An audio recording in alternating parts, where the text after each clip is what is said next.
మెలకువ కలిగి ఉన్నావా? జాగ్రత్త పడుడి, మెలకువగా నుండి ప్రార్థన చేయుడి, ఆ కాలం ఎప్పుడు వచ్చునో మీకు తెలియదు. మార్కు సువార్త 13:33.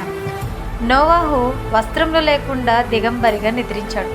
దేవుడు కూడా మనకు వస్త్రములను, ప్రతిష్ఠిత రక్షణ, స్తుతి, నీతి, దీన మనస్సు వస్త్రములను ఇచ్చారు. మరి ఆ వస్త్రములను మనం జాగ్రత్తగా కాపాడుకుంటూ మెలకువగా ఉన్నామా? లోతు మత్తుడే నిద్రించాడు. దేవుడిచ్చిన రక్షణను మరిచి లోతు నిద్రించడం వలన జరగరాని తప్పులు జరిగి దేవుని దృష్టికి పాపం చేశాడు. మరి మనం దేవుడిచ్చిన రక్షణను కాపాడుకుంటూ మెలకువగా ఉంటున్నామా?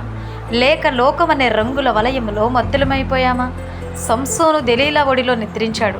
ఫలితముగా దేవుని అభిషేకాన్ని, దేవుని సన్నిధిని కోల్పోయి బందీశాలకు కొనిపోబడ్డాడు.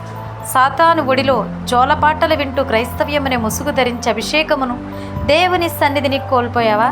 లేక మెలకువతో దేవుడిచ్చిన తలాంతులు, పిలుపును జాగ్రత్తగా చేపట్టుకుని మెలకువతో ఉన్నావా? దేవుని పిలుపునకు దూరమై ఓడలో నిద్రించాడు యోనా. దేవుని పని నుండి, చిత్తము నుండి తప్పించుకుని పారిపోతూ మార్గము తొలగి నిద్రిస్తున్నాడు యోనా. మరి రక్షణ అనే మార్గమును, నిత్య జీవం అనే మార్గమును, యేసుక్రీస్తు అనే జీవమార్గమును విడిచి నిద్రావస్థలో ఉన్నావా? లేక క్రీస్తు యేసు మార్గంలో ఉన్నావా? అందరూ నిద్రిస్తున్న వేళ దేవుణ్ణి స్తుతించుటకు మెలకుగా ఉన్నాడు దావీదు. అందరూ నిద్రించవలసిన వేళ సంకెళ్లతో బంధింపబడినను మెలకువ కలిగి దేవుణ్ణి ఆరాధించారు పౌలుశీలలు. ఓ క్రైస్తవ, నేడు మన పరిస్థితి ఏంటి? దేవుని వాక్యం సెలవిస్తుంది, జాగ్రత్త పడుడి, మెలకువగా నుండి ప్రార్థన చేయుడి, ఆ కాలం ఎప్పుడు వచ్చునో మీకు తెలియదు.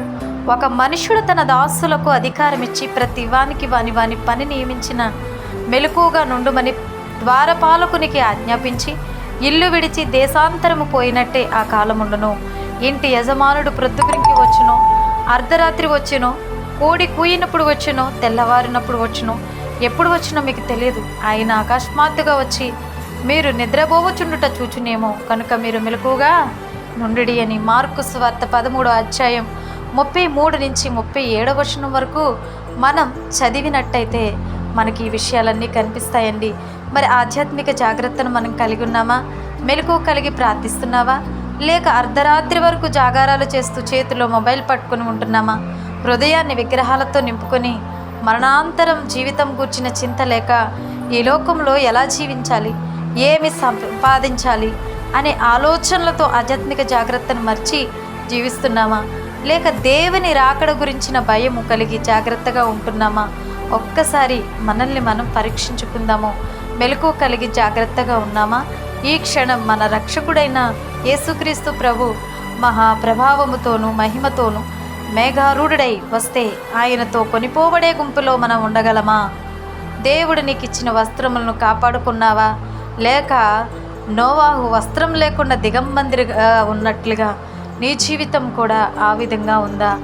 సరిచూసుకుంటావని ఆశిస్తున్నాం. God bless you all. అందరికీ నా వందనాలండి. దేవుడు మిమ్మల్ని, మీ కుటుంబాలను దీవించి ఆశీర్వదించునుగాక. ఆమేన్.